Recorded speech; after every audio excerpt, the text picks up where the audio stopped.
কিভাবে জমির নাম জারি করার জন্য বা জমির খাজনা জমা দেওয়ার জন্য অ্যাকাউন্ট খুলতে হয়, এখান থেকে রেজিস্টার অপশনে একটি ক্লিক করবেন। তারপর প্রথম বক্সটিতে আপনার সম্পূর্ণ নামটি লিখে দিবেন নির্ভুলভাবে।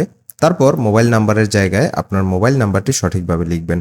তারপর ক্যাপচাটি সঠিকভাবে তুলে সাবমিট অপশনে ক্লিক করতে হবে। আপনার ফোনে 6 সংখ্যার একটি ওটিপি চলে যাবে। ওটিপিটি সঠিকভাবে লিখে সাবমিট করুন, এই অপশনে ক্লিক করতে হবে। পাসওয়ার্ড সেট করার ক্ষেত্রে আপনাকে সর্বনিম্ন 8টি সংখ্যা ব্যবহার করতে হবে।